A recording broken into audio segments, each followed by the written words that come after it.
Hello guys, ഇതാ രാവിലെ ഇപ്പോൾ സമയം രാവിലെ 4 മണി 4 AM ആണ്. ഞങ്ങൾ വേണ്ട ഒരു സ്ഥലത്ത് പോകാൻ റെഡിയായി നിൽക്കുവാണ്. സസ്പെൻസ് ഒന്നുമില്ല, ആദ്യമേ തന്നെ പറഞ്ഞേക്കാം. നമ്മൾ പോകുന്നത് കോട്ടയത്ത് മലരിക്കൽ ആമ്പൽപ്പാടം കാണാൻ പോവുകയാണ്. കുറേ നാളായിട്ടുള്ളൊരാഗ്രഹമാണ്. അപ്പോൾ രാവിലെ ഞങ്ങൾ പുറപ്പെട്ടു. 6 മണിയായപ്പോൾ ഞങ്ങൾ അവിടെ എത്തി. ശരിക്കും പറഞ്ഞാൽ ഈ ഒരു സമയത്ത് 6 മണിക്കും 7:30ക്കും ഇടയിലുള്ളൊരു സമയത്ത് അവിടെ എത്തണം, എന്നാലേ നമുക്ക് ആ ഒരു പൂവിൻ്റെ ഭംഗി കാണാൻ പറ്റുള്ളൂ. കാരണം ഉച്ചയാകുമ്പോഴത്തേക്കും ഒരു 10 മണിയൊക്കെ ആകുമ്പോഴത്തേക്കും പൂവൊക്കെ വാടും.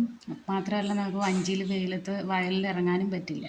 അപ്പോൾ 6-നും 7:30ക്കും ഇടയിലുള്ളൊരു ടൈമിൽ വേണം വരാൻ. അപ്പോൾ അതുകൊണ്ട് നല്ല ഫ്രഷ് ആയിട്ടുള്ള പൂക്കളൊക്കെ കാണാൻ പറ്റും. നല്ല തിരക്കുണ്ടായിരുന്നു, അത്യാവശ്യം നല്ല തിരക്കൊക്കെ ഉണ്ടായിരുന്നു. ഇഷ്ടംപോലെ വഞ്ചികളുണ്ട്.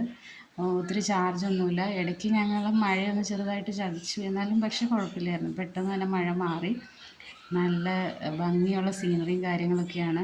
അപ്പോൾ പോകുമ്പോൾ ശ്രദ്ധിക്കേണ്ടതെന്ന് വെച്ചാൽ ഫോട്ടോഗ്രാഫിയൊക്കെ അറിയാവുന്ന ഫോട്ടോയൊക്കെ എടുക്കാൻ അറിയാവുന്ന ഒരു ഫ്രണ്ടിനെയും കൂടെ കൊണ്ടുപോകണം. കാരണം എന്താണെന്ന് വെച്ചാൽ എന്നാലും നമുക്ക് നല്ല നല്ല ഫോട്ടോസ് എടുക്കാൻ പറ്റുള്ളൂ. ഞങ്ങളുടെ കൂടെ ഒരു പ്രൊഫഷണൽ ഫോട്ടോഗ്രാഫർ ഉണ്ടായിരുന്നു. അപ്പോൾ ഞങ്ങൾക്ക് ഒത്തിരി ഫോട്ടോസൊക്കെ എടുത്തു തന്നു. നല്ല അടിപൊളിയായിരുന്നു.